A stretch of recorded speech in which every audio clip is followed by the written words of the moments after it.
नमस्कार, मैं भवी सिंह स्वागत करती हूँ आपका नई पीढ़ी नेशनल मैगज़ीन के यूट्यूब चैनल पर। दोस्तों, आज की महिला डॉक्टर, इंजीनियर, सेना से लगाए हर क्षेत्र में अपनी एक अलग पहचान बना रही है। इसी को मद्देनज़र रखते हुए नई पीढ़ी की टीम आपको रूबरू कराएगी कुछ ऐसे वुमेन एंटरप्रेन्योर से जिन्होंने अपने खुद का व्यवसाय स्टार्ट कर ये साबित कर दिया है कि वो स्त्री है, कुछ भी कर सकती है। इसी कड़ी में नई पीढ़ी के संपादक शिवेंद्र प्रकाश द्विवेदी ने सीधी बातचीत की पूनम गुप्ता से, जिन्होंने स्वास्थ्य को प्राथमिकता देते हुए इम्यूनो लाइफ प्राइवेट लिमिटेड का निर्माण किया और वह टुगेदर वी कैन फाउंडेशन नामक एक संस्था भी चला रही हैं। आइए सुनते हैं। पूनम जी, आप अपने सफर के बारे में बताइए। एक एंटरप्रेन्योर के रूप में आपका ये सफर कैसा रहा? सबसे पहले मैं अपना परिचय देना चाहूंगी कि मैं पूनम गुप्ता, बेसिकली मैं अम्बाला से बिलोंग करती हूँ और मैं एक मिडिल क्लास फैमिली से बिलोंग करती हूँ, जिसमें मेरे फादर मदर दोनों ही जॉब किया करते थे। तो जैसे वो जॉब के अंदर थे, तो जब मुझे पढ़ते हुए उन्होंने एक ही बात कही कि आपने जॉब ही करनी है, क्योंकि मेरे पापा मम्मी का भी एक सपना था कि सेल्फ स्टैंड तो जरूर करे। बट मेरा सपना सेल्फ स्टैंड का तो था, लेकिन उनके साथ साथ मेरा था कि मैं अपनी एक डिफरेंट छवि बनाना चाहती थी। तो इसलिए मैं बिजनेस की तरफ आई, इंस्टेड ऑफ नौकरी की तरफ मैं बिजनेस की तरफ आई। मैंने आज से 25 साल पहले बिजनेस एस्टेब्लिश किया था। तो उस टाइम के अंदर क्या था कि लेडीज को अपने आप को एस्टेब्लिश करना इतना इजी काम नहीं था। वो सारी चुनौतियों को एक तरफ करके, सारी समस्याओं का निदान करते हुए मैंने एक ही चीज सोचा कि बहरे होके आपको आगे बढ़ना है। बिकॉज जो मेरा टारगेट था वो ये था कि अपनी छवि क्रिएट करनी है। तो मैं उसमें सक्सेसफुल रही। और जैसा कि आप जानते हैं कि इस टाइम मैं कई तरह के बिजनेस कर रही हूँ। तो ये जो मेरा ओवरऑल जर्नी है वो मिक्सअप रही। मुझे बहुत लोगों ने अप्रिशिएट भी किया और अब तो ये है कि सभी लोग मुझे अप्रिशिएट ही करते हैं कि मैडम आप जिस डायरेक्शन में जा रहे हो वो बहुत अच्छा है। और एक और चीज मैं बताना चाहूंगी, मैं ऑर्गन डोनर भी हूँ। इम्यूनो लाइफ कंपनी की स्थापना आपने की, तो इस कंपनी के बारे में आप थोड़ा सा बताइए कि इसका विचार आपको कैसे आया? सर, जैसा मैंने आपको बताया कि 2020 में जब कोविड सिचुएशन, जब मार्च में लॉकडाउन का सब हुआ, मोदी जी ने किया लॉकडाउन के अंदर, तो सारी कंपनियां और सारे काम धाम बंद हो गए थे। ऑलरेडी मैं कंपनी भी चलाती थी, तो बट मुझे ऐसा लगा कि मुझे कुछ ऐसा करना चाहिए कि मैं अपना ब्रांड एस्टेब्लिश करूं। तो मैंने और मेरी फ्रेंड दोनों ने मिलके हमने इस कंपनी की स्थापना की मई 2020 में। पूनम जी, आप टुगेदर वी कैन फाउंडेशन नाम की एक संस्था भी चला रही हैं। इस संस्था का क्या उद्देश्य है और किस तरह से आप काम कर रहे हैं? टुगेदर वी कैन फाउंडेशन है, ये हमारे सेक्शन 8 में रजिस्टर्ड है। और जैसा कि आपने मैं इसको सिंपली एक तौर पे कहूंगी, ये मेरे प्रोफेशन के साथ भी जुड़ी हुई एक संस्था है कि मैं जैसे फूड सेफ्टी की ट्रेनिंग देती हूँ, तो मैंने कुछ जो नीडी लोग हैं जो पे नहीं कर सकते, और जो हमारी संस्थाएं हैं जैसे सेंट्रल जेल है, पुलिस वाले हैं, और हमारे जो छोटे स्ट्रीट फूड वेंडर्स हैं, तो या हमारी चैरिटेबल ट्रस्ट है, हमारी धर्मशाला है, हमारे मंदिर हैं, हमारे गुरुद्वाराज हैं, उन सब में मैंने एक सबसे पहले मोटो बनाया कि मैंने इनको फूड सेफ्टी की ट्रेनिंग और उनको हाइजीन के बारे में बताना है। तो वो मैं सारे काम एनजीओ के थ्रू करती हूँ, बिकॉज उसका मैं कुछ चार्ज नहीं करती। तो हमारा सबसे पहले एनजीओ का एक मोटो है कि फूड सेफ्टी, उसके बाद एनवायरमेंट सेफ्टी, के एनवायरमेंट को सेफ कैसे करना है, फिर एम्प्लॉयमेंट जनरेशन। जैसे मैंने अपने आप को ये बेनिफिट लिया पीएमईजीपी का, तो मैंने आगे और बच्चों को बड़ा प्रेरित करती हूँ कि अगर आप सिर्फ जॉब्स को देखोगे तो जॉब्स नहीं मिल सकती आपको कभी भी, ठीक है, और सरकार इतनी पूर्ति भी नहीं कर सकती।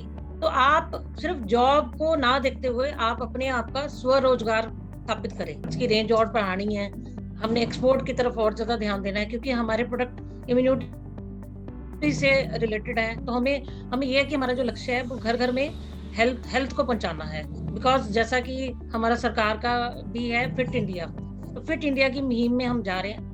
मैं एक और चीज आपको बताना चाहती हूँ, मेरा जो ये इम्यूनो लाइफ प्राइवेट लिमिटेड जो मेरा स्टार्टअप है, ये निफ्टम में भी मेरा सिलेक्शन हुआ है, वहां भी इंक्यूबेटेड हुई हूँ, और अभी हिसार यूनिवर्सिटी में भी हमारा इंक्यूबेशन, तो वो भी हमारे लिए बहुत बड़ी प्रिविलेज की बात है।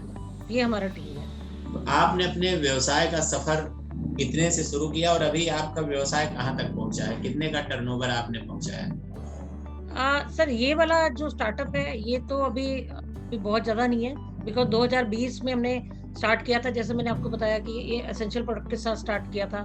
2021 में तो हमने प्रोडक्ट कमर्शियलाइज किए हैं। तो ये तो अभी लगभग एक साल का ही सफर हुआ है हमारा।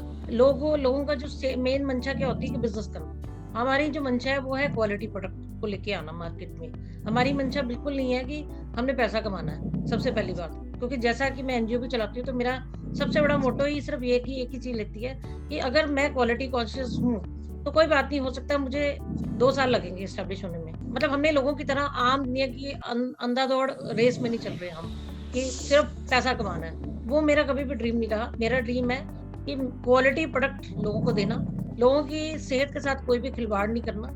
ठीक है, अपनी रिसर्च, जो मेरी रिसर्च है उसको और स्ट्रॉन्ग से स्ट्रॉन्ग करना, एक अच्छा मैन्युफैक्चरिंग सेटअप लगाना।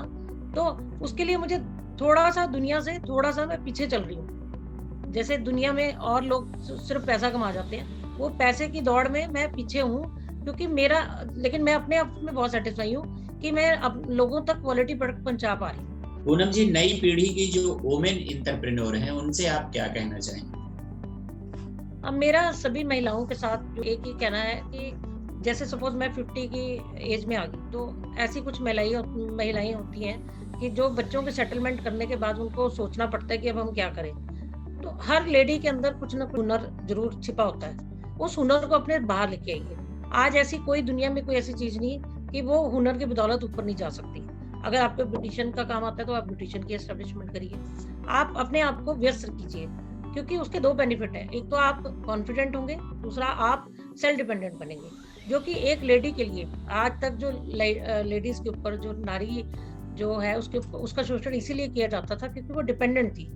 अगर आपको अपनी इस सारी चीजों को, समाज को परिवर्तित करना है, और परिवर्तित करने में एक नारी की सबसे बड़ी भूमिका है, क्योंकि वो अपने बच्चों को भी उसी तरह से प्रेरित करेगी कि आपको अपने पैरों पे खड़ा होना है। तो अगर मैं खुद एक एग्जाम्पल बनूंगी तभी मैं अपने बच्चों के लिए एग्जाम्पल बन पाऊंगी ना। मुझे अपना उदाहरण खुद का बनना है कि मेरे बच्चे ये कहें कि मुझे मम्मा जैसा बनना है, तो वो मुझे पहले अपने आप को प्रूव करके दिखाना है। तो आपको कॉन्फिडेंस अपना लूज नहीं करना। कई बार परिवार में मतभेद भी आते हैं, उसको प्यार से, सहमति से समझा के अपने घर वालों को, तो कुछ ना कुछ अपना जरूर करना है। अगर जॉब कर सकती हैं तो जॉब करें। अगर जॉब का, क्योंकि हमारी वाली एज के अंदर अब हम जॉब सर्च करने बैठेंगे तो जॉब नहीं मिलेगी।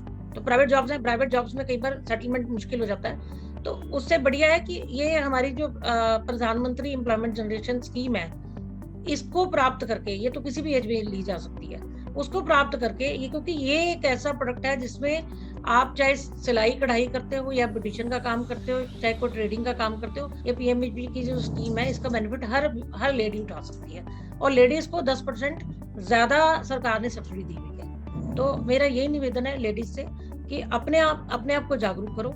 ठीक है, आपको ना तो हस्बैंड के ऊपर डिपेंडेंट होने की जरूरत है, ना आगे बच्चों में।